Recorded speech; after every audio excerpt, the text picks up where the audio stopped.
Hi everyone, I am making these cute little notebooks today and I am using some antique ledger paper and cardstock, just plain white cardstock that I've printed some digitals on, and these are the new Pink Parfait Christmas papers from OohLaLa Vintage Treasures, and they're so cute. So you'll also see off to the side there I've got some ephemera getting ready to make that. But anyway, I wanted to make a video of how I made these little notebooks because I'm going to make several and then decorate them.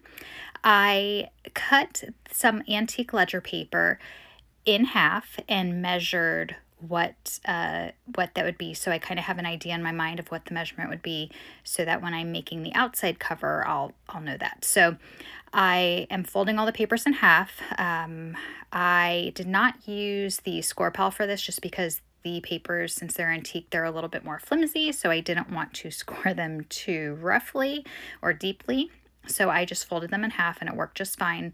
I am assembling the pages that I want to use in the notebook, making sure that the numbers are the correct side. I don't want it to be too thick, but I want enough pages that, I can use the notebook for something. And what I am doing here is making a kind of like an outside binding, or an outside, not binding, but like an outside cardstock piece, so that the binding is a little more secure. And what I'm doing is right in the middle, I am making a couple of scores so that I have a little 1/4 inch fold in the middle, and I'm going to use that a little bit later as well. So I'm gathering the ledger pages. I am making sure that I am able to center them on this little piece of cardstock and that it's going to work for me. And I have some large paper clips from my friend Steph. Thank you, Steph. And I use these just to hold together the pages to make sure that they stay in the correct order and that they stay really, well, they're not going to get out of order, but they're, I don't want them to shift or anything, you know what I mean? So I have this little pokey tool that I have, and I have an old flower mat. I used to make those little paper flowers on there, and I just am kind of poking through, and I want to make sure that I'm in the center of that cardstock. So I'll lift it up and kind of check where the hole is, making sure the hole goes all the way through and making sure I'm in the center of the cardstock. You may not necessarily need a cardstock piece to reinforce it, but given that the antique papers are so fragile, I thought it would definitely be helpful to have this, especially on the cover page, because that's going to be glued down to the outside cover there. I am using just a needle and thread. Well, it's not thread, it's embroidery floss. So I'm just using a needle, and then I'm using embroidery floss. I didn't separate them into strands or anything. It's the whole piece of embroidery floss, the 6 strands or whatever it is that normally comes in embroidery floss. And I am kind of just making like the number 8 when I'm binding this. I'm making sure that I'm going through all the different little parts, and then when I am finished, I'm just going to tie it in the back there. And I'm going to be gluing this onto the cover, so I'm tying it with a few knots, and then I'm just going to leave the strands because all of that's going to get glued down.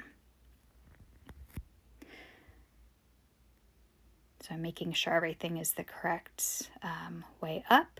And what I'm going to do now is do my cover. So the same thing, when I cut this, I made this about 1/2 inch longer than the original ledger page. And I'll put that information down below.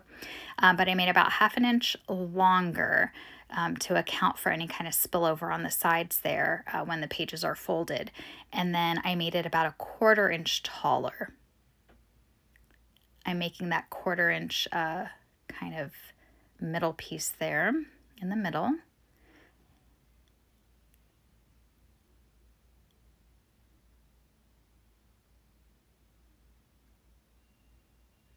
Now you'll notice when mine printed, the inside didn't print all the way, but because I'm covering it with my book pages, it didn't really matter. And I did not want to waste the paper. This was like a white sparkly cardstock, so I really didn't want to waste it.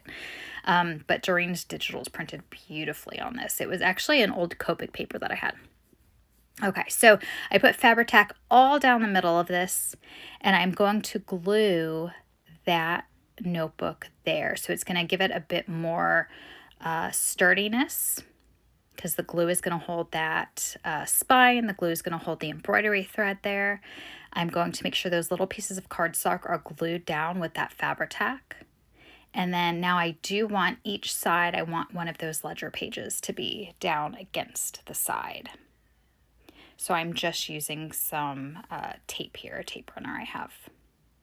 And when I put it down, I'm going to make sure that I fold it and then press it down so that there's no like bubbles, or it's not, I don't want it to be pulling at the seam because the paper is so fragile. So I want to make sure there's enough give there.